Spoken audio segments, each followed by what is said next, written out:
नमस्कार. आपल्याबरोबर आहेत मुख्यमंत्री उद्धव ठाकरे.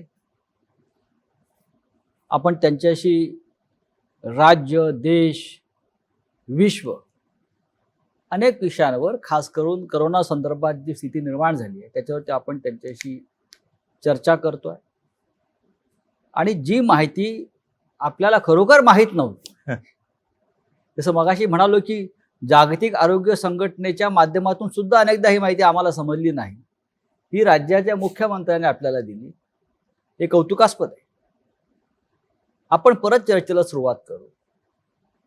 उद्धवजी, जसं आपण मगाशी किंवा आधीच्या भागात सांगितलं की राज्याची अर्थव्यवस्था ही तितकीशी चांगली नाही. पण हे अर्थव्यवस्थेचं संकट जे आहे हे फक्त आपल्या राज्यापुरतं नाहीये, हे देशावरचं संकट आहे, जगावरती. आणि प्रामुख्यानं जगावरचं. अनेक देश तर असे आहेत की तिथे भूकबळी उपासमार होईल अशा प्रकारची अर्थव्यवस्था तिकडे निर्माण झालेली आहे. तरीही महाराष्ट्र एक असं राज्य आहे, हे आर्थिकदृष्ट्या, औद्योगिकदृष्ट्या देशात सतत पहिल्या क्रमांकावर राहिलं. कोट्यावधी लोकांना देशातला रोजगार देणारं हे राज्य आहे. जर ह्या राज्याचीच अर्थव्यवस्था अशा प्रकारे डळमळीत झाली तर देश डळमळीत होईल. मी एक सांगतो तुम्हाला, दोन महत्वाचे मुद्दे आहेत. मगाशी ज्याचा मी उल्लेख केला की माननीय पंतप्रधान मध्ये मध्ये व्हिडिओ कॉन्फरन्सिंगच्या माध्यमातून देशातल्या सर्व मुख्यमंत्र्यांशी संवाद साधतात. त्यातल्या पहिल्या किंवा दुसऱ्या संवादात त्यांनी सांगितलं होतं की तुम्ही कोणीही अशी एखादी योजना जाहीर करू नका की जिच्यामुळे भविष्यात आपल्याला अडचण निर्माण होईल. बरं. सवंग लोकप्रियतेच्या अट्टहासापायी उगाच काहीतरी सूट हे दिलं ते दिलं असं जाहीर करू नका, कारण जशी तुमची परिस्थिती आहे तशीच आमची पण आहे, म्हणजे केंद्राची पण आहे. हे सत्यच आहे की जागतिक अडचण आहे. पण ह्या सर्व काळामध्ये मी जे तुम्हाला सांगितलं की आपण सर्व मिळून प्रयत्न तर करतो आहोत. गेल्या महिन्यामध्ये विविध म्हणजे जागतिक दर्जाच्या ज्या काही मोठ्या कंपन्या आहेत त्यांच्यासोबत आपण MOU जे काही सह्या केलेल्या आहेत त्याच्यात किमान 16,000 कोटीची गुंतवणूक ही महाराष्ट्रामध्ये येते. म्हणजे ह्या सगळं रिव्हर्स गिअर टाकलं गेलेलं आहे आणि त्या रिव्हर्स गिअरमध्ये ही गुंतवणूक आपल्याकडे येते. तर असं काही नाही की सगळं काही संपलेलं आहे किंवा सगळं काही संपणार आहे. हा काळ आहे, हा आणीबाणीचा आहे, अटीतटीचा आहे. तो काढणं आपल्याला फार गरजेचं आहे. त्याच्यात एकमेकांना सावरणं हे फार महत्वाचं आहे.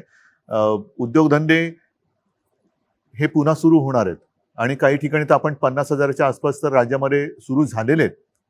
विशेषतः आपण मुंबई आणि पुणे हा जो काही पट्टा आहे हा दाट लोकवस्तीचा असल्यामुळे इथे ह्याचा प्रादुर्भाव हा मोठा आहे.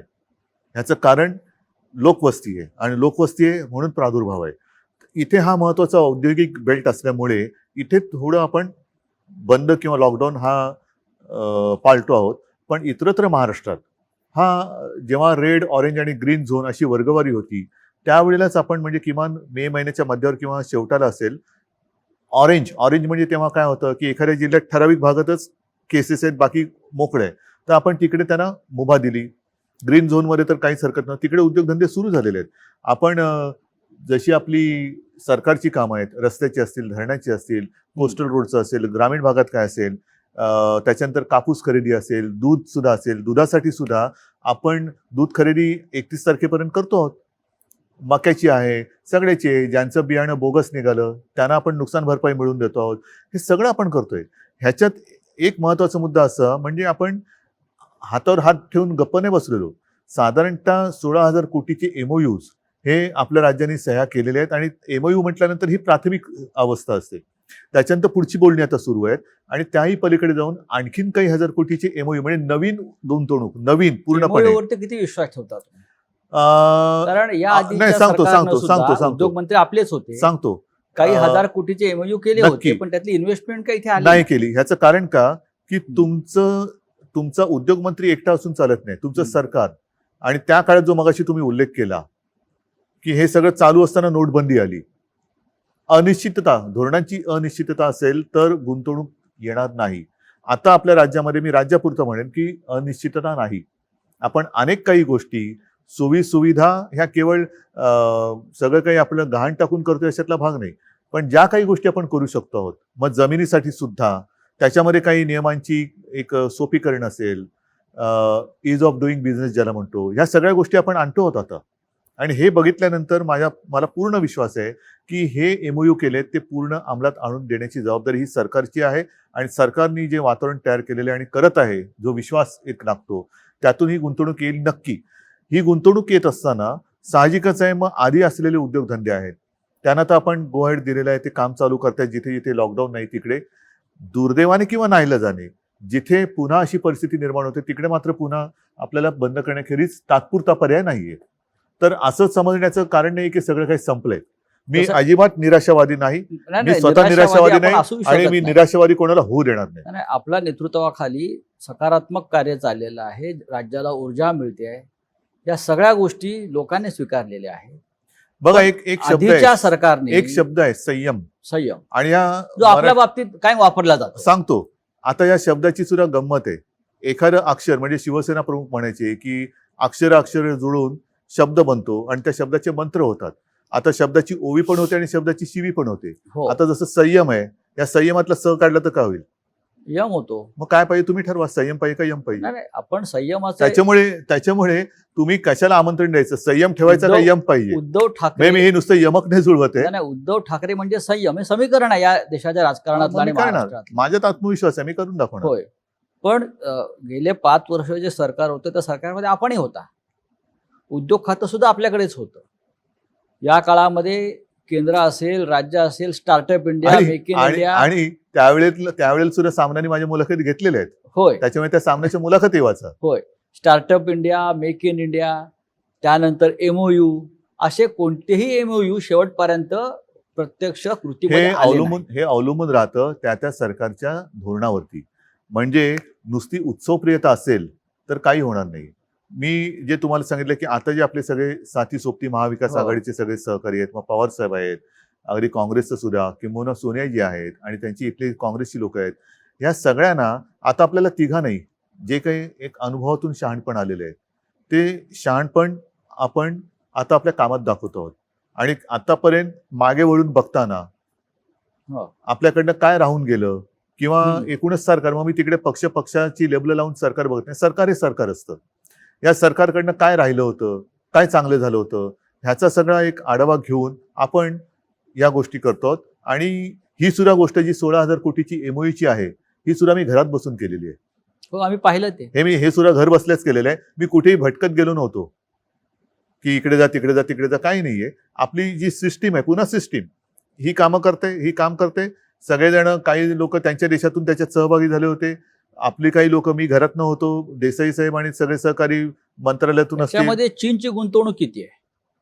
आता ह्याच्यामध्ये एक सांगतो तुम्हाला, चीनच्या गुंतवणुकीबद्दल, चीनची गुंतवणूक किती पेक्षा असावी की नसावी, हा महत्वाचा भाग आहे. हो. आणि हा प्रश्न मी ज्या वेळेला पंतप्रधानांनी चीनच्या समस्येबाबत एक व्हिडिओ कॉन्फरन्स घेतली होती त्याच्यात विचारलेला होता की तुम्ही देशाचं एक धोरण ठरवा. आपल्याकडे काय होतं की पाकिस्तान बरोबर संबंध जरा ताणले गेले का मग पाकिस्तान मुर्दाबाद, पाकिस्तानबरोबर कोणतेही संबंध नको, त्याच्याबरोबर खेळ नको, क्रीडा नको, हे नको, ते नको.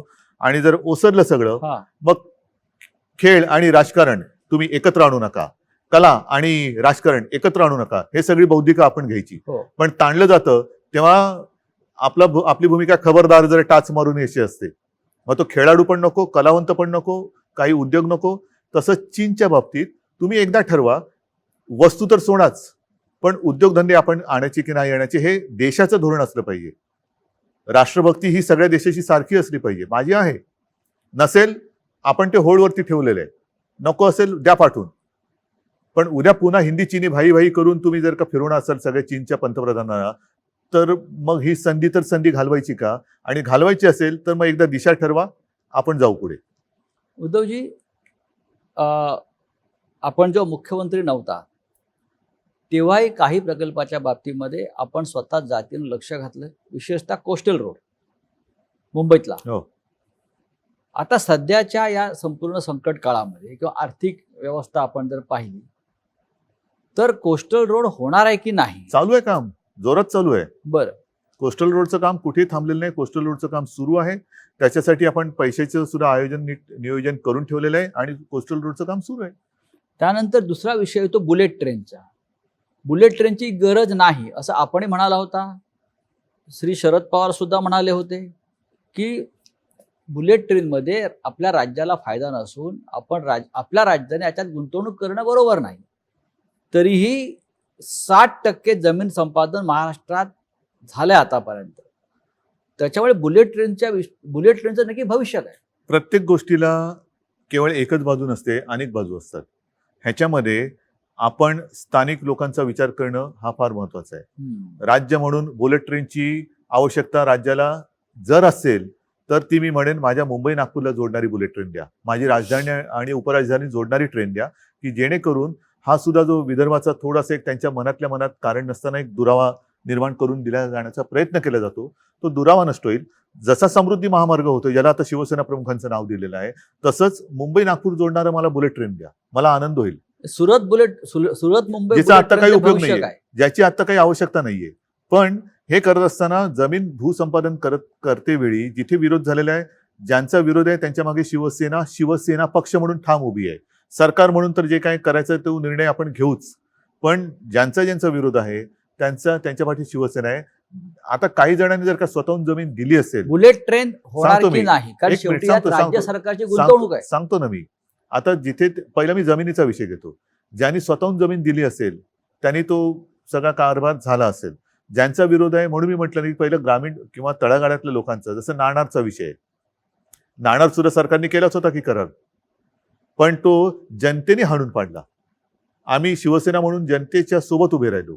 आता सरकार म्हणून मला काय, जर का सगळ्यांना मान्य असेल करू करार, पण जेव्हा हा अंतिम टप्प्यामध्ये आता आपण हे मधले 2-3 महिने आपले ह्याच्यात सगळे कोरोनामध्ये गेले, त्याच्यामुळे सगळे विषय हे मागे पडले, हे सगळे मागे पडले. त्याच्यामध्ये बुलेट ट्रेन जरी असलं तरी त्या बुलेट ट्रेनचा विषयच बॅकसीटला गेला आणि तो विषय म्हणजे कोणी त्याच्याबद्दल काही विचारपूस पण केली नाही आणि त्याच्याबद्दल काही चर्चा पण झालेली नाहीये. आता ह्याच्यावरती सुद्धा सरकार म्हणून निर्णय घेताना शेवटी सरकार हे सरकार असतं आणि सरकार म्हणून निर्णय घेताना माझं काम असं आहे की माझी भूमिका ही व्यक्तिगत असू शकते, जी जनतेच्या सोबत राहण्याची आहे, पण राज्याच्या हिताचा जेव्हा विषय असेल की ह्याच्यात हित आहे का अहित आहे, तेव्हा माझं मत आहे की सगळ्यांना थोडं एकत्र बोलून आपल्याला हा निर्णय घेण्याची आवश्यकता आहे. विरोधी पक्षामध्ये आपण असताना आहेच. सरकारनं 250-300 कोटी रुपये का द्यावे असा प्रश्न आपण सगळ्यांनी नक्कीच आहे. उपस्थित केला. तो माझा मुद्दा आजही कायम आहे. पण आता सरकार म्हणून आम्ही असताना हा काची सोडवणूक करण्याची गरज आहे. काला काही कारण आहेत का? खरंच ह्यातनं काही फायदा होणार आहे का? दाखवा आम्हाला कुठे फायदा आहे. काय होणार आहे फायदा? किती मुंबईतनं आणि सुरतमधनं ये जा होणार आहे? किती आर्थिक घडामोड होणार आहे? काय होणार आहे? हे सरकार म्हणून मला माहिती मिळू द्या. जर पटली जनतेसमोर ठेवतो, पण नसेल तर कदाचित मी असं म्हणेन की एखादी भूमिका मी एकतर्फी घेतली असेल तर ती आत्ता योग्य नाहीये. आत्ता मला अयोग्य वाटलं तर तो मी रद्द करेन. बर, आपली महाविकास आघाडी काय म्हणते? व्यवस्थित आहे. मध्ये मध्ये कुरकुर नाही असं काय नाही. एक गोष्ट स्वीकारली पाहिजे, नक्कीच स्वीकारली पाहिजे आणि ती मी स्वीकारतो की गेल्या 2-3 महिन्यामध्ये फेस टू फेस या गाठीभेटी अवघड झाल्यात. कारण आज सुद्धा मी येताना वाचलं, अजून एका मंत्र्याला कोरोनाची लागण झालेली आहे. बरोबर आहे. अद्यापपर्यंत 2-3 मंत्री म्हणजे जितेंद्र असेल, अशोकराव असतील, हे धनंजय आहे, हे आजारी पडून सुदैवाने बरे झालेले. जितेंद्र तर फारच जरा गंभीर हे होता. तर अशा ह्याच्यामध्ये ह्या भेटीगाठी थोड्याशा अवघड झालेल्या आहेत. त्याच्यामुळे फोनवरून गाठीभेटी होणं किंवा व्हिडिओच्या माध्यमातून होणं ह्या थोड्याफार फरकाने सुरू असतात. पण जिथे ते आवश्यकता लागेल, आता म्हणून आपण कॅबिनेट सुद्धा जी करतो ती कॅबिनेट थोडी विस्तारलेली आहे. म्हणजे काही मंत्री हे त्यांच्या कार्यालयात किंवा तिकडे बसतात, जिथे असतील तिकडे. मी माझ्या इकडे बसतो, मंत्रालयात काही जण बसतात. अशी सगळी जरा पसरून ती कॅबिनेट घ्यावी लागते. कारण एका ठिकाणी पुन्हा मी तेच सांगेन की जनतेला आम्ही कायदे सांगायचे आणि स्वतःच नियम तोडायचे, हे बरोबर नाहीये. तर त्याच्यामुळे ह्या काही थोड्याशा गाठीभेटी. काही मंत्र्यांचा असा आक्षेप आहे आणि तो प्रसिद्धी माध्यमात सुद्धा आलेला आहे की मंत्रालयाचं सचिवालय झालंय मधल्या काळामध्ये. उपस्थितीच नाहीये तिकडे कोणाची. सचिवालय म्हणजे जसं सचिवालयाचं नंतर मंत्रालय का झालं? कारण हे राज्य नोकरशाही चालवत नाही, तर मंत्री चालवतात, लोकनियुक्त सरकार चालवतं. हे चित्र गेल्या 6 महिन्यात बदलल्याचा जो आक्षेप सातत्यानं समोर म्हणजे येतो. काय झाले? म्हणजे सचिवांच्या ताब्यात किंवा नोकरशाहीच्या ताब्यात हे राज्य गेले, म्हणजे काय झाले? असं साधारण काही नाही, मंत्री म्हणजे काय बोलतायत झाले? की नोकरशाही राज्य चालवतात आणि म्हणजे काय करते? मंत्र्यांचं ऐकलं जात नाही, म्हणजे काय होते? मंत्र्यांचंच ऐकलं जात नाही. नाही. म्हणजे मग जर का तसं असेल तर धारावीचं कौतुक, राज्याचं कौतुक, सर्वोत्तम मुख्यमंत्री, या ज्या सगळ्या गोष्टी आहेत ह्या नोकरशाहीने पटवून केलेल्या गोष्टी आहेत का? निर्णय घेण्याचा अधिकार आपला आहे, अंमलबजावणी करून त्यांच्याकडून घ्यायची असते. ज्या यंत्रणेची घडी आहे ही घडी शेवटी यंत्रणा, नाही, हे आपलं हे आपण योग्य बोलताय. ही यंत्रणा राबवण्याची हिंमत तुमच्यात पाहिजे. तुम्ही जर का प्रत्येक ठिकाणी ऑर्डरी तुम्हीच देणार आणि कामही तुम्हीच करायचं तर हे काय गव्हर्नमेंट असू शकत नाही. म्हणजे जसं नागपूरचं प्रकरण सगळ्यांसमोर आहे की तिथे जे महापालिका आयुक्त आहेत तुकाराम मुंडे आणि तिकडलं लोकनियुक्त महानगरपालिका किंवा नितीन गडकरी स्वतः केंद्रीय मंत्री, आता ह्याच्यामध्ये हा फार मोठा वाद अख्ख्या महाराष्ट्रात बरोबर सुरू आहे. आहे. मग माझं काय म्हणणं आहे, तुम्ही एकतर मग यंत्रणा केराच्या टोपलीत फेकून द्या. हा. मंत्रालय का सचिवालय, सचिव पद्धतच बंद करून टाका. पिन टू पियानो ज्याला म्हणतात ना, A to Z गोष्ट, म्हणजे ऑर्डर पण तुम्हीच काढायची, कामं पण तुम्हीच करायची, मदतीचं वाटप सगळं तुम्हीच करायची. राज्याचे मुख्यमंत्री म्हणून तुम्ही तुकाराम मुंड्यांच्या मागे उभे आहात की महानगरपालिका जे तुकाराम मुंड्यांच्या मागे लागली आहे तिकडे हात धुवून त्यांच्या मागे आहात? तुमचं मत काय, कोणाचं बरोबर आहे? मला असं वाटतं की तुकाराम मुंडे आल्यापासून तिथे शिस्त लागलेली आहे. मग मी कोणाच्या मागे उभं राहायला पाहिजे? शिस्तीच्या मागे उभं राहायला पाहिजे. तसंच आहे. एखादा अधिकारी कठोर असू शकतो, कडक असू असेल. शकतो, पण त्याचा तुम्ही त्या कठोरपणाचा लोकांच्या हितासाठी उपयोग करून घेत असाल. एक गोष्ट अशी आहे की त्यावेळी त्यांनी जे काही कायदे किंवा काही नियम कडकपणाने अंमलात आणवले हे काही जणांना परवडत नसतील. तिथे आता इलेक्शनचा जमाना नाहीये. आधी जर मतदार वाचले तर मतदान होणार आहे आणि त्याच्यात जर का तुकाराम मुंडेंनी एखादी गोष्ट कडकपणाने अंमलात आणली तर अशा अधिकाऱ्याच्या पाठी उभं राहायला पाहिजे. बर आतताईपणा कोणीच करू नये. पण जर का चांगली शिस्त लावली जात असेल आणि जनतेचं हित, शेवटी जनता सुद्धा आता उघड्या डोळ्याने बघत असते. तोंडावरती मास्क असेल पण डोळे उघडे आहेत जनतेचे. जनतेचे उघडेच डोळे. म्हणून मी मागे सुद्धा म्हटलं होतं की हा महाराष्ट्र आहे, धृतराष्ट्र त्याचं झालेलं नाही आणि होऊ शकत नाही. आघाडीचं सरकार चालवताना मर्यादा असतात असं मनमोहन सिंग नेहमी म्हणायचे. अटल बिहारी वाजपेयी सुद्धा असंच म्हणत होते. अनेक पक्ष एकत्र असतात, प्रत्येकाची भूमिका वेगळ्या असतात. मनमोहन सिंग सुद्धा एकदा रागाने म्हणाले होते की मी काही निर्णय घेऊ शकत नाही, हे आघाडीचं सरकार आहे, मर्यादा असतात. आपलंही तसं मत आहे का? मनमोहन सिंग यांना प्रशासनाचा अनुभव होता. बरं. त्याच्यामुळे त्यांना मर्यादेचं एक भान होतं. हा. मला प्रशासनाचा अनुभव नाही, त्याच्यामुळे मला मर्यादेचं भान नाही. बरं. हे 3 चाकी सरकार आहे असं म्हणतात, रिक्षा असं विरोधी पक्ष म्हणतात. पण ते गरीबाचं ना, बुलेट ट्रेन का रिक्षा, मी रिक्षा गरीबाच्या मागे उभा राहील. ही 3 चाकी. मग हे माझी भूमिका काही बदलत नाही. म्हणजे हा. कोणी याचा गैरसमज करू नये की मुख्यमंत्री झाल्यावर मी बुलेट ट्रेनच्या मागे उभा राहील. नाही, बरं. मी एवढंच म्हटलेलं आहे, मुख्यमंत्री झाल्यानंतर मी सर्वांगीण जरा विचार करून, जर माझं मत विरोधी पक्षात होतो आणि जेव्हा लोकांच्या सोबत आहे त्याच्यामुळे बुलेट ट्रेन नको हे आहेच. पण आता सुद्धा जर का ते सगळ्यांच्या मताने नको असेल तर ते मी नाही करणार. आणि म्हणून 3 चाकं तर 3 चाकं ती चालतात नाही एका दिशेने. शेवटी केंद्रामध्ये किती चाकं आहेत? हे 3 पक्षाचं सरकार आहे. केंद्रात किती पक्षाचं सरकार आहे? अनेक पक्ष आहेत. नाही, मी जेव्हा गेल्या वेळेला इंडियात गेलो होतो तेव्हा ते 30-35 चाकाची म्हणजे रेल्वे गाडी होती. आता आपलं एक चाक बाजूला गेलंय. आणि शिवाय केंद्रात काही ठिकाणी आणि इतर अपक्ष म्हणजे एक हे पण असते, स्टेपनी पण असते. हो हो. ह्या 3 पक्षामधले जे प्रमुख पक्ष आहेत, शिवसेना आहेच, काँग्रेस आहे, राष्ट्रवादी आहे. काँग्रेसचा असा आक्षेप आहे की मुख्यमंत्री राष्ट्रवादीला झुकतं माप देतात. म्हणजे काय करतात? नाही, तो त्यांचा एक प्रेमळ आक्षेप सुरुवातीला होता. तो गैरसमज मी मध्ये भेटल्यानंतर तो दूर झालेला आहे आणि असं काय तो तीव्र त्याच्यात काही हे नव्हतं. बरं. काही शेवटी असे सगळेच जण निवडणुका लढवून निवडून येत असतात. जनतेच्या काही अपेक्षा त्यांच्याकडनं असतात म्हणून तर जनता मतं देते आणि त्या अपेक्षा जर आपण पूर्ण करू शकत नसू असं जर कोणाला वाटत असेल तर तो काय त्यांची ती काही चूक याच्यातला भाग नाहीये. त्या अशा अपेक्षा ह्या व्यक्त करणं हा काही गुन्हा नाहीये. तर मला असं वाटतं अशा काही गोष्टी आक्षेप मी म्हणत नाहीये, पण सुरुवातीच्या काळामध्ये थोडंफार असं त्यांच्या मनात असेलही. माझ्याशी ते असे काही अगदी ठामपणाने बोलले नाही की आम्हाला तुम्ही विचारतच नाही, अमुकच नाही. माझं पवार साहेबांशी पण चांगलं हे आहे. कधी कधी मी अगदी काही नित्य नियमाने नाही, पण सोनियाजींना पण मी फोन करत असतो. शरद पवारांचं किती मार्गदर्शन लाभतं? त्यांना अनुभव राज्य चालवण्याचा भरपूर आहे. त्यांच्याबरोबरच्या भेटी ह्या एक वेगळा अनुभव असतो. बरं. ते जेव्हा मला भेटतात तेव्हा असं काही नाही की ते असं काहीतरी काम किंवा काहीतरी असं घेऊन येतात, अजिबात नाही. कधीतरी त्यांचा फोन येतो, उद्या काय करताय? आणि बहुतेक वेळेला उद्या जर का सगळं व्यवस्थित जुळत असेल तर मी आणि त्यांची भेट ही होते. भेटीमध्ये मग त्यांचे काही ते जुने अनुभव सांगत असतात. लातूरला भूकंप झाला तेव्हा त्यांनी काय केलं होतं, चीनचा विषय निघाला तेव्हा ते चीनच्या दौऱ्यात त्यांचं अनुभव कसा, मग ते पंतप्रधानांसोबत त्यांच्या चीनच्या काय चर्चा झाली, मग अमुक एक कसं आहे, तमुक एक कसं आहे, म्हणजे जुन्या त्यांच्या अनुभवाच्या आठवणी ते सांगत असतात. शरद पवार हे या महाराष्ट्रातल्या किंवा देशातल्या शेतकऱ्यांचे एक महत्त्वाचे नेते आहेत. सहकार क्षेत्रामध्ये त्यांचं योगदान मोठं आहे. महाराष्ट्रातली साखर कारखानदारी अडचणीत येऊनही या भूमिकेचे ते आहेत पहिल्यापासून.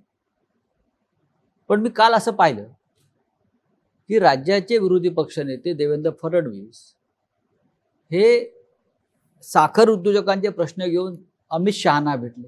ते पूर्ण देशातल्या साखर कारखानदारांबद्दल चिंता करत असतील. हो, पण गृह खात्याकडे साखर कारखान्याचे काय प्रश्न असू शकतात? शेवटी साखर घरातच लागते ना, गृहामध्ये. कायदा सुव्यवस्था किंवा या संदर्भात नाही, गृहमंत्र्यांना भेटणं. गृह खातं म्हणजे त्यांना गृहमंत्री म्हणजे जरा जसा आदेश बांदेकर करतात कार्यक्रम तसे गृहमंत्री वाटले असते. अच्छा, होम मिनिस्टर. होम मिनिस्टर म्हणून ते साखरेचा विषय गृहमंत्र्याकडे. कारण राज्यातल्या साखर उत्पादकांचा प्रश्न हा मुख्यमंत्र्यांच्या अखत्यारीत येत नाही का, असा माझ्या पुढे प्रश्न आहे. कल्पना नाही बाबा मला. पण दिल्लीत जाऊन त्यांनी एक घोषणा मात्र नक्की केली, ती म्हणजे हे सरकार पाडण्याचा आमचा इरादा नाही. हे त्यांनी महाराष्ट्र सदनामध्ये येऊन सांगितलं. हे किती दिलासादायक आहे तुम्हाला? माझं तर मी इथं बसलेलोच आहे. इरादा असेल नसेल, काही जण सांगतात की ऑगस्टमध्ये सप्टेंबरमध्ये सरकार पाडणार. माझं म्हणणं आत्ता पाडा. हा, माझी मुलाखत चालू असताना सरकार पाडा. मी काय फेविकॉल लावून बसलेलो नाहीये. पाडायचं तर पाडा, जरूर पाडा. त्याच्यात तुम्हाला पाडापाडी करण्यात आनंद आहे ना. काही जणांना घडवण्यात आनंद असतो, काही जणांना बिघडवण्यात आनंद असतो. बिघडवायचं असेल बिघडवा, मला नाही परवा, पाडा सरकार. ही तुमची भूमिका आहे की आव्हान आहे? हा माझा स्वभाव आहे. बर, हा माझा स्वभाव आहे. कारण एक फार कष्टातून निर्माण झालेलं सरकार आहे. हे सरकार उत्तम प्रकारे चाललंय. हे सरकार लोकप्रिय आहे. हे सरकार टिकायला पाहिजे असे या जनतेची भावना आहे किंवा देशातल्या जनतेची भावना आहे. या सरकारचं भवितव्य विरोधी पक्ष नेत्यावरती अवलंबून नाही. हा, म्हणून मी म्हणतोय की पाडायचं असेल जरूर पाडा. बर, आत्ता पाडा.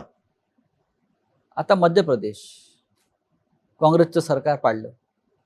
राजस्थानमध्ये पाडण्याचा प्रयत्न झाला, पण यशस्वी तिकडे झाला नाही. कदाचित करोनाची स्थिती वाईट नसावी किंवा करोना साथ तिकडे पोचलेली नसावी. बरं, कारण इथल्या करोनाच्या परिस्थितीबद्दल गृहमंत्र्यांकडे किंवा दिल्लीत जाऊन विरोधी पक्ष नेत्यांनी तक्रार केली तर ही साथ जी जगात पसरली ती फक्त महाराष्ट्रामध्ये असेल, मध्य प्रदेशात नसेल, आता राजस्थानात नसेल. आता नंबर महाराष्ट्राचा असं ठामपणे म्हणतात. पाडा. दुसरा प्रश्न एक गंभीर या निमित्तानं आला. राजस्थानचं सरकार पाडण्याच्या हालचाली सुरू असताना काँग्रेसचे फुटणारे नेते, बंडखोर आणि भाजपचे काही नेते यांच्यामध्ये पैशाच्या देवाणघेवाणी संदर्भातल्या काही टेप समोर आल्या. फोन टॅपिंग हे बेकायदेशीर आहे. तरीही पैशाची ताकद लावून सरकार पाडणं हे काम सुरू आहे. दुसरं करू काय शकतात? लोकशाही आहे ना ही त्यांची. बरं, ही त्यांची लोकशाही. म्हणजे इथलं सरकार हे लोकशाही विरोधी आहे आणि तिथे आणणारं सरकार पैसे देऊन फोडून जर का ते करत असतील तर ते लोकशाहीला धरून आहे. ही लोकशाहीची व्याख्या, ही लोकशाहीची थट्टा हीच शिवसेना प्रमुखांना मान्य नव्हती आणि म्हणून ते म्हणायचे की ही तुमची असली दळबद्री लोकशाही ही असली, ही मला मान्य नाही. त्याच्यावरनं काय झालं? शिवसेना प्रमुखांना लोकशाही मान्य नाही. ही लोकशाही अशी तुम्ही लोकशाही मानता? हा जो पैशाचा वापर राजकारणामध्ये जो वाढतो याच्याविषयी आपलं काय मत आहे? बाळासाहेब ते नेहमी ह्याच्यावरती प्रखर प्रहार करायचे. आपण आज राज्याच्या पहिला क्रमांकाच्या सत्तेच्या खुर्चीवर बसलेला आहात. आपण जेव्हा हे पाहता मुख्यमंत्री म्हणून, नाही, हे सगळं घृणास्पद आहे. हे सगळं घृणास्पद आहे. म्हणजे इकडे हे जर का सत्य असेल आणि ते असत्य असण्याची शक्यता कदाचित कमी असेल, देव जाणे काय, तर पैशाचा वापर असा केला तर तो गुन्हा होत नाही. पण जर का तुमच्या कोणी विरोधात असेल तर त्याच्या मागे तुम्ही ससेमिरा लावता चौकशांचा. सगळे दिवस काही सारखे नसतात, दिवस बदलत असतात. ऑपरेशन आपण म्हणतो ना, हे दिवस जातील, हो. सगळेच दिवस जात असतात. म्हणजे नवीन ऑपरेशन दिवस येतील. ऑपरेशन लोटस महाराष्ट्रात सक्सेस होणार नाही, यशस्वी होणार नाही. करून बघा ना. मी काय भाकीत थोडीच करू. बरं, करून बघा. राष्ट्र काय फोडा. राष्ट्रीय एक महत्वाचा मुद्दा काय आहे, हा. असं कोणताही एक विरोधी पक्षातला नेता दाखवा जो दुसऱ्या पक्षात जाऊन सर्वोच्च पदावर गेला, मुख्यमंत्री किंवा पंतप्रधान झालाय. मग तुम्हाला तुमच्या पक्षात असं काय मिळत नाहीये की जे तुम्ही दुसऱ्या पक्षात जाताय. आणि अशा कित्येक ठिकाणी आता अशी उदाहरणं आहेत की अशी ज्या वेळेला फोडाफोडी होते तेव्हा वापरा आणि फेकून द्या, ही नीती सर्वांनी वापरलेली. हे आपल्याकडचं राजकारण आहे. त्याच्यामुळे हा एक जो संदेश आहे की दुसऱ्या पक्षांनी केवळ आपल्याला वापरा आणि फेकून द्यासाठी आपला वापर करून द्यायचा, की आपण आपल्या पक्षामध्ये ठामपणाने काम करणं. ठीक आहे, कदाचित एखादी व्यक्ती किंवा एखादा नेता हा आपल्या पक्षामध्ये आपल्यावरती अन्याय करू शकत असेल किंवा करत असेल, पण म्हणून तुम्ही त्या पक्षाचा त्याग करून दुसऱ्याची पालखी वाहणं, शेवटी पालखीच वाहणारच ना, का पालखीत बसणार आहेत मिरवायला? पालखीत कोण बसवायला तयार आहेत का तुम्हाला? अवश्य जा. मी कोणाच्याही उज्ज्वल भवितव्याच्या आड येऊ शकत नाही, येत नाही. जर तुम्हाला दुसऱ्या पक्षात अत्यंत म्हणजे पालखीत बसवण्याचं स्थान मिळत असेल, जरूर जाऊन पालखीत बसवा. पण पालखीचे भोई होण्यासाठी म्हणजे काय की नुसती वरात चालले पण माझ्या खांद्यावर पालखीचं ओझं आहे, एवढंच तुम्हाला समाधान आहे? मग पालखीचं ओझं व्हायचं असेल तर जाऊ शकतात. किती असे पक्षांतर केलेले नेते हे दुसऱ्या पक्षात जाऊन मोठे झालेत. एक ठराविक काळ गेल्यानंतर त्यांना सुद्धा बरोबर त्यांचं कारकीर्द ही कापली जाते. हा जो एक मूळ गाभा आहे तुमच्या विचाराचा किंवा तुमच्या पक्षाचा, आज सुद्धा मी ही आघाडी केली. का केली? कारण त्यांच्याबरोबर ज्या एका उद्देशाने गेलो होतो, तो उद्देश मला कळलं की याच्यामध्ये पोकळपणा आहे. म्हणून मी हा निर्णय घेतला. आणि हे सुद्धा मी पुन्हा सांगतो, ध्यानीमनी नसतानाही मुख्यमंत्री पदाची धुरा माझ्यावरती आली नाही, तर माझ्या स्वप्नात सुद्धा ही कधी काय संधी मला मिळेल किंवा संधीच्या पाठी जाणं, तुम्ही मला ओळखता. तुमच्या स्वप्नात हे नव्हतंच, पण हे महाराष्ट्राच्या किंवा जनतेच्या स्वप्नामध्ये होतं. बरोबर की नाही? मग आता माझी जबाबदारी आहे, जर का माझ्यावरती जबाबदारी आली असेल आणि आली आहे, तर मी माझ्या राज्याची आणि माझ्या जनतेची स्वप्न पूर्ण करणारच. राष्ट्रीय राजकारणाकडे तुम्ही सध्या कोणत्या दृष्टीनं पाहताय? कोणत्या राजकारणाकडे बघू? राजस्थानच्या बघू, दिल्लीच्या बघू, मध्य प्रदेशच्या बघू? कारण मग माझ्या शेवटी काय असतंय, आपण दोघे चष्मेवाले आहोत. बरोबर, एक लांबचा चष्मा असतो आणि एक जवळचा असतो. हे नंबर जर का असे बघायला लागले तर आपले कोणत्या दृष्टीने बघायचं? आज देशावर मी सगळीकडे दूरदृष्टीने बघतो. अच्छा, म्हणजे तुम्ही चीनकडे पाहता की नाही? मी सगळीकडे दूरदृष्टीने बघतो. आज चीन जो हिंदुस्थानच्या हद्दीत घुसून आपल्या 20 जवानांची हत्या केली, तुमची नजर तिथपर्यंत गेली की नाही त्या संकटापर्यंत? कारण गेली. काय करू शकतो आपण? महाराष्ट्र हा नेहमी, सह्याद्री हा नेहमी हिमालयाकडे पाहतो, जातो, मदत करतो, ही आपली परंपरा आहे. मान्य. पण ही परंपरा आपण पाळत असताना आपण काय करू शकतो का खरंच? आणि करण्याची आपली इच्छा आहेच का? नाहीतर मी मगाशी म्हटलं तसं की चीनी गुंतवणूक मला काही त्याचं मोठं आकर्षण नाहीये, पण आपण ती नाकारू, आपण ती आता होल्डवर ठेवलेली आहे. तुम्ही आधी सांगा की हे चीन बद्दलचं तुमचं जे काही आताचं जे आहे नातं, चांगलं वाईट, हे किती काळ टिकणार आहे? आता तुम्हाला चीन नको आहे, पण कालांतराने पुन्हा हिंदी चीनी भाई भाई होणार नाही का? जसं मी पाकिस्तान बद्दल बोललो की पाकिस्तानने आपल्याकडे घुसखोरी केली तर आता पाकिस्तान बरोबरचे सगळे संबंध तोडा, काहीच नको त्याच्यामध्ये. आणि मग थोड्या दिवसानंतर मग क्रिकेट मॅच येऊ द्या, चालेल.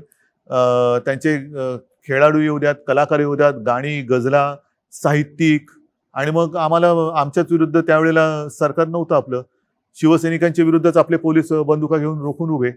मग तुमचं वैर आहे पाकिस्तानशी आणि बंदुका आमच्या छाताडावरती. काहीतरी तुमची नीती ठरवा. एकदा एक नीती. जर का असं तुम्ही फडफड व्हायला लागलात तर तुमच्या ध्येय आणि मग मगाशी जे म्हणालात ना की गुंतवणूक MOU वरती हे सगळी अशी फडफडणारी जी काही तुमची धोरणं असतात ती गुंतवणूकदारांना या किंवा जा सांगत असतात. उद्धवजी, शिवसेनेच्या राष्ट्रीय भूमिकांना फार महत्त्व आहे. मग राष्ट्रीय सुरक्षेचा विषय असेल, राम मंदिराचा विषय असेल, पाकिस्तान असेल, दहशतवाद असेल, या अनेक महत्त्वाच्या भूमिका सातत्यानं शिवसेना मांडत आली, ठामपणे मांडत आली. आज सुद्धा चीनच्या संदर्भात असेल, पाकिस्तान संदर्भात असेल, जेव्हा आपण पाहतो तेव्हा आपल्याला असं दिसतंय की आज हिंदुस्थान मोठा देश आहे, पण हिंदुस्थानच्या सीमेवरच्या एकाही राष्ट्राशी आपले चांगले संबंध नाहीत. बरोबर तुमचं. तर आपण एक राज्याचे मुख्यमंत्री म्हणून, शिवसेनेचे प्रमुख म्हणून या धोरणाकडे आपण कशा प्रकारे पाहता की मी- आपल्या शेजाऱ्यांशीच आपले मी- संबंध चांगले मी नाही? मी असं कधी म्हणणार नाही की तुम्ही आम्हाला सांगा आमचे शिवसैनिक सरहद्दीवरती जाऊन लढतील म्हणून. असं काही जण म्हणतात, तसं मी कधी म्हणणार बरं. नाही. असं मी कधी म्हणणार नाही. परंतु शेवटी प्रत्येकावरती काही ना काहीतरी जबाबदारी असते. हो, आज महाराष्ट्राच्या मुख्यमंत्री पदाची जबाबदारी माझ्यावर आहे. होय, देशाच्या पंतप्रधान पदाची जबाबदारी नरेंद्रभाईंवरती आहे, मोदीजींवरती आहे. आणि मध्ये जी काय त्यांनी सर्व पक्षीय एक बैठक घेतली, बरं, त्या सर्व पक्षाच्या नेत्यांनी त्यांना सांगितलं की देशावरती जेव्हा संकट येतं तेव्हा आम्ही त्याच्यामध्ये विस्कळीत असं काही होऊ देणार नाही. तुम्ही व्हा पुढे, आम्ही संपूर्ण एक दिल्याने तुमच्या सोबत आहोत. आणि त्याच बैठकीत मी सांगितलं होतं की एक धोरण ठरवा, हम्म, काय करायचं, नेमकं वागायचं कसं. कारण त्याच्यामध्ये बऱ्याच मुख्यमंत्र्यांनी आपापली मतं मांडली. मी सगळ्यात शेवटी होतो बोलणारा. माझ्या आधी जवळपास सगळे बोलून झाले हो. होते.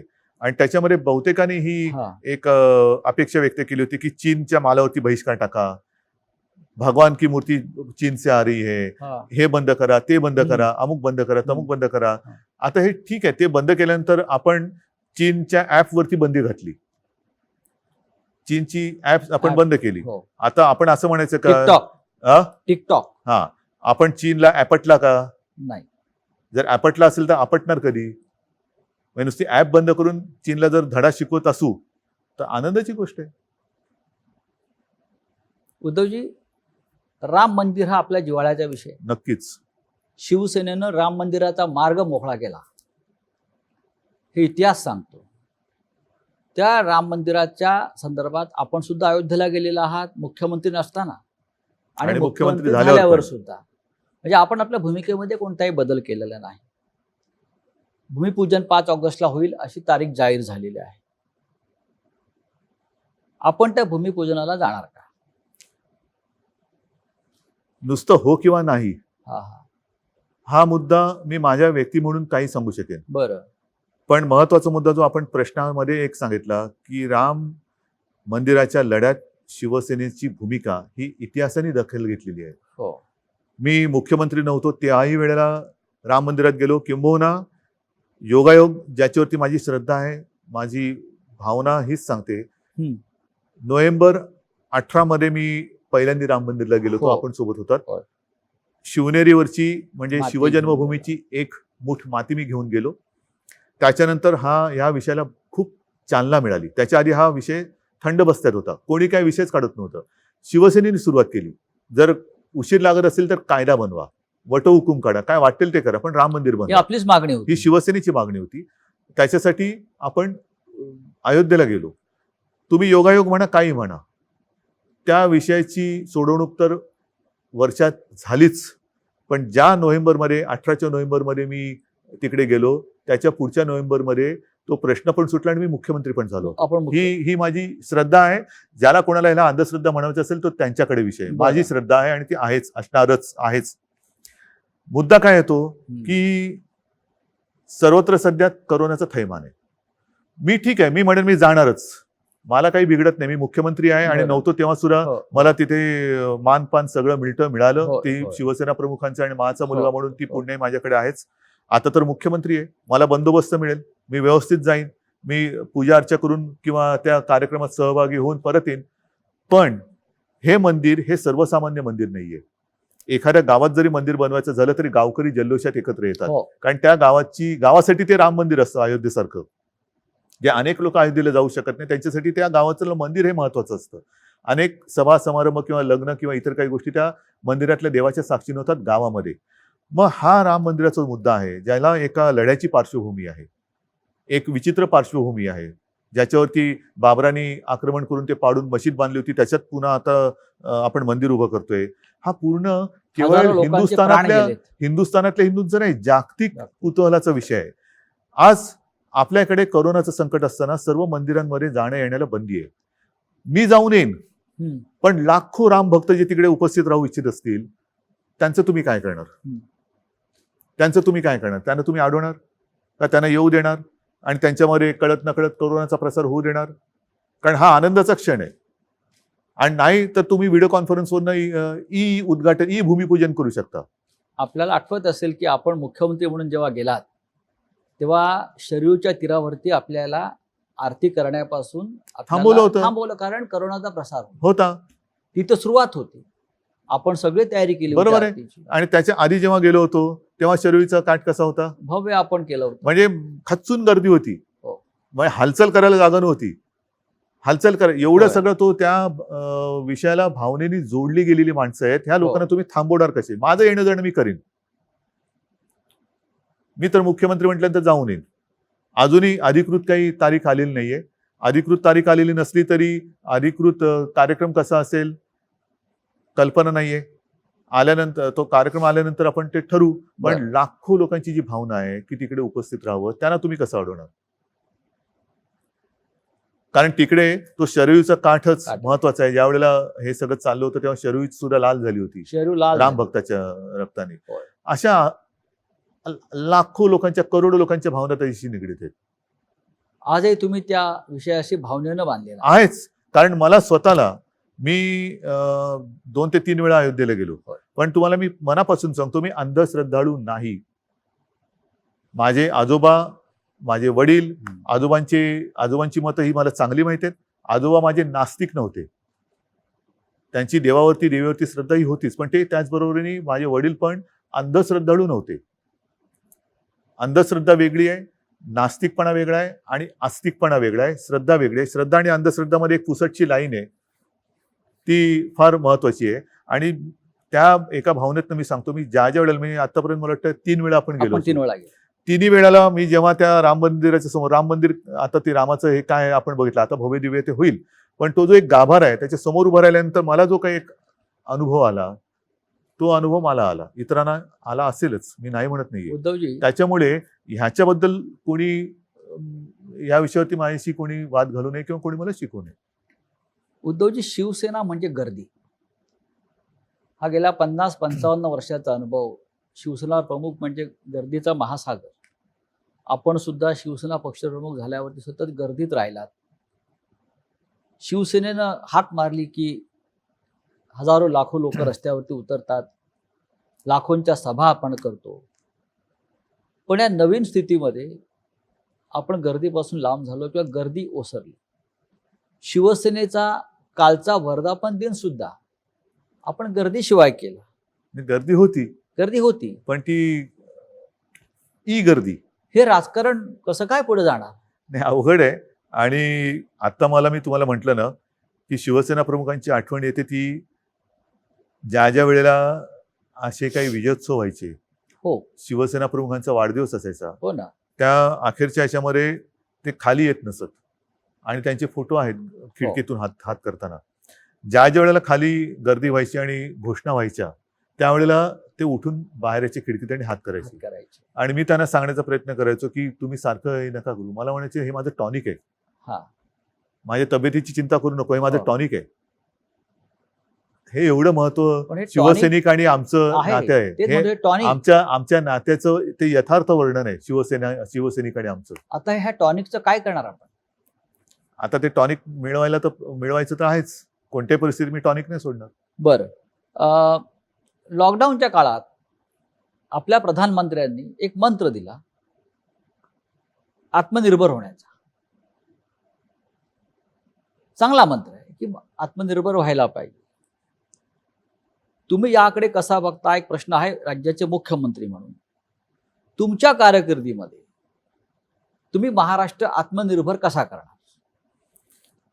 आता शब्दाचे अनेक पैलू आहेत, शब्दाचे अनेक अर्थ असतात, अर्थाचे अनर्थ असू शकतात. हा मी आत्मनिर्भर म्हणजे एक हो. गोष्ट तुम्हाला सांगतो की सरकार म्हणून मी सुरुवातीला सांगितलं होतं की तुम्ही खबरदारी घ्या, मी जबाबदारी घेतो. बरं. ह्याच्यामध्येच हे आत्मनिर्भरता मी अशी बघतो. तुम्ही खबरदारी म्हणजे काय, जे मी तुम्हाला सगळं आधी बौद्धिक दिलं, कोरोनासोबत कसं जगायचं, ती खबरदारी तुम्ही घ्या. आरोग्य सुविधा वाढवण्याची आणि उपचाराची जबाबदारी ही आम्ही घेऊ. बरं. बाकीच्या ज्या काही बिघडलेल्या रुळावरनं घसरलेल्या गाड्या असतील, आर्थिक असेल, काही असेल, त्या रुळावर आणण्याची जबाबदारी आम्ही घेतो. पण एकदा का माझी जनता ही खबरदारीने जगायला लागली आणि हा व्हायरस असताना सुद्धा आपण त्याला थोपवू शकलो, तर मी म्हणेन त्याला खबरदारी म्हणा, आत्मनिर्भरता म्हणा. आणि त्या पलीकडे जाऊन असं काय होणार नाही की 7 असल्यानंतर कोण आजारीच पडणार नाही, कारण ही शेवटी एका फ्ल्यूचा हा प्रकार आहे. बरं. फ्ल्यू हा होत जात असतोच. आतापर्यंत या हा व्हायरस येण्याच्या आधी 6-7 प्रकार आपल्या देशात होतेच. त्यातला हा पुढचा एक प्रकार आलेला आहे, म्हणून त्याला तो 19 मध्ये आला म्हणजे कोविड-19 म्हणतात. 19. हा एखाद्या फॅमिलीतल्या किंवा कॅटेगरीतला आणखीन थोडासा सुधारित दुर्दैवाने असं म्हणावं लागेल प्रकार आहे. तर तो असला तरी त्याचा मुकाबला किंवा त्याला तोंड देणं, ह्याच्यासाठी सर्वसाधारण बाहेर हिंडताना फिरताना जगताना कसं जगायचं हे एकदा आपण अंगवळणी पाडणं, ह्याला मी आत्मनिर्भर म्हणेन, खबरदारी घ्या म्हणेन. आणि त्याच्यानंतर जर आवश्यकता लागली तर वेळेवरती जी काही औषधं आपल्याकडे उपलब्ध आहेत, कारण ह्याला अजून औषध नाही आलेलं, तर जीव वाचवण्याची जबाबदारी ही सरकारने घ्यायला पाहिजे. उद्धवजी, हे झालं सरकार, प्रशासन, शासकीय नेतृत्व. पण शेवटी आपले पंचप्राण शिवसेना आहेत. अनेक वर्ष आपण शिवसेनेचं काम करतो. आपण नेते आहेत, प्रमुख मार्गदर्शक आहात. शिवसेना प्रमुखाने आपल्याला एक वाट आखून दिल्या, त्या वाटेवरनं आपण जात आहोत. सातत्यानं आपण असं म्हणत आलो की 100% शिवसेना. काही काळापर्यंत आपण 2 पक्षांबरोबर होतो, म्हणजे एकाच पक्षाबरोबर आपली युती होती, 2 पक्षाचे सरकार होतं. आज आपण 3 पक्षांबरोबर आहोत, पण मुख्यमंत्री आहोत. आपण मुख्यमंत्री आहोत आणि वेगळ्या वेगळ्या विचाराचे पक्ष आहेत. संपूर्ण महाराष्ट्र शिवसेना आपल्याला पसरवायची आहे, आत्मनिर्भर शिवसेना करायची आहे. हे आपलं स्वप्न कायम आहे का? आत्मनिर्भर शिवसेना असं म्हणतोय मी. विरोधी पक्षाचं काम तुम्ही करते की काय? हो, मी काय विरोधी पक्षात असतो असा आरोप आहे माझ्यावर. आता कुठे गाडी रुळावरती येते, रिक्षा आमची व्यवस्थित चालायला लागलेली आहे, कारण स्टेरिंग माझ्या हातात आहे, पाठी दोघं बसलेले आहेत. कारण आणि श्री नाही, शरद एक सांगतो तुम्हाला, सत्तेमध्ये एका पक्षाचं सरकार याच्यासारखं मोठं स्वप्न नाहीये. बरं. पण हे स्वप्न तुमचं व्यक्तिगत स्वप्न असेल तर त्याला हो. काडीचाही उपयोग नाहीये, काडीची किंमत नाहीये. कारण त्या स्वप्नामध्ये जनतेची स्वप्न जोपर्यंत येत नाही तोपर्यंत एका हाती सरकार येत नाही. आणि ती स्वप्न सरकार आल्यानंतर पूर्ण होत नसेल तर जी काडीची किंमत ज्याला म्हणतो मी नाही, त्याला जनताच काडी लावल्याशिवाय राहणार नाही.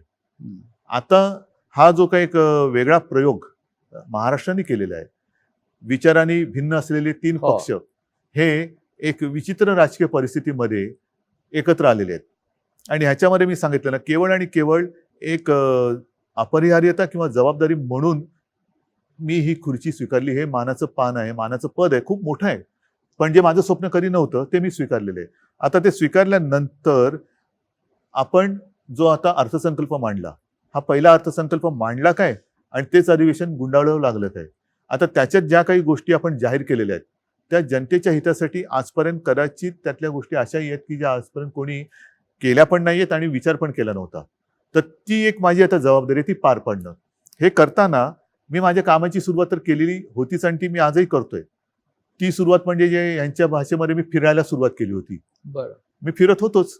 विभागवार जी कामं त्यावेळेच्या कदाचित सरकारने केली नसतील, मी प्रत्येक विभागाची बैठक घेतली. याच्यात मला आजही माहिती आहे की मराठवाड्यातले काही जिल्हे बाकी राहिलेले आहेत, पण अन्यथा विदर्भ असेल, अर्धा मराठवाडा आहे, उत्तर महाराष्ट्र, पश्चिम महाराष्ट्र, कोकण, मुंबई, ही तिथे जाऊन मी माझ्या प्रशासनातल्या सहकाऱ्यांसोबत माझ्या विधिमंडळातल्या मग सर्व पक्षीय आमदारांची बैठक घेतली होती आणि त्यांची कामं आपण नोंदवून त्याच्याप्रमाणे काही ठिकाणी मी ऑर्डर्स पण दिलेले आहेत.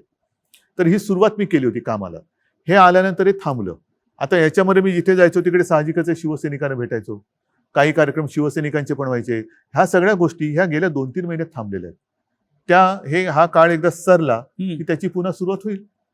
मी पक्षप्रमुख आहेच. मुख्यमंत्रीपद जे शिवसेना प्रमुख सांगायचे की या गोष्टी येतात जातात.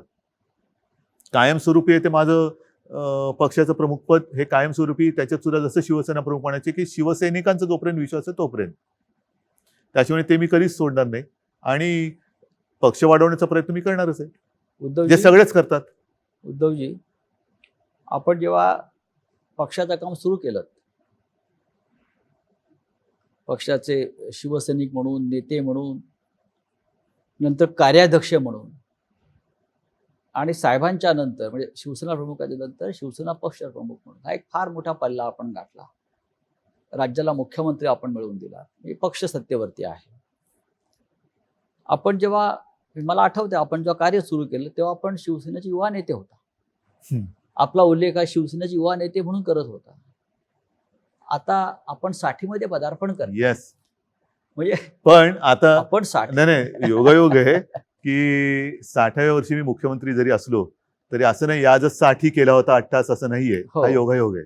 नाही, आपण 60मध्ये पदार्पण करताय हा एक योगायोग नसेल, पण महाराष्ट्रासाठी मला वाटतं कदाचित जगातलं एकमेव माझं उदाहरण असेल हा जो सगळ्यात ज्याची कुवत कमी लेखली गेली हा तो पक्षाचा सर्वोच्च नेता झाला हो. आणि ज्याची कुवत किंवा याला काय कळत नाही असं म्हणणारा राज्याचा मुख्यमंत्री झाला. मुख्यमंत्री झाला आणि आपण उत्तम प्रकारे काम करताय. राज्याच्या जनतेचे आपल्याला आशीर्वाद आहे.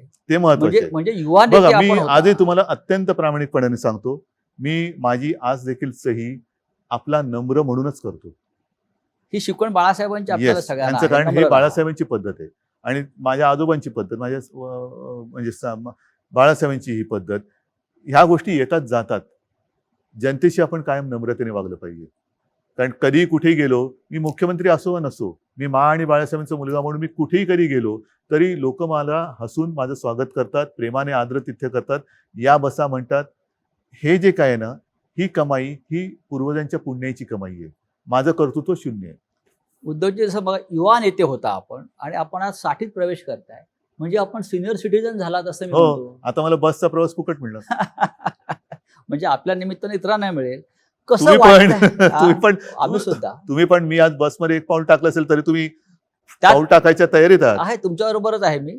मला सांगा की हा प्रवास जो आहे युवा नेता ते शिवसेनेचे आता ज्येष्ठ नेते किंवा नाही, हा प्रवास मुख्यमंत्री जो आहे आणि ना, 60, हा प्रवास आता आपण असं म्हणतो मागे वळून बघताना कारण हा फार महत्वाचा टप्पा आहे 60. आहे, पण हा प्रवास आता असं वाटतं की हा बुलेट ट्रेनच्या वेगाने झाला. बरं, आपल्याला इकडे तिकडे बघायलाच मिळालं हो. नाही.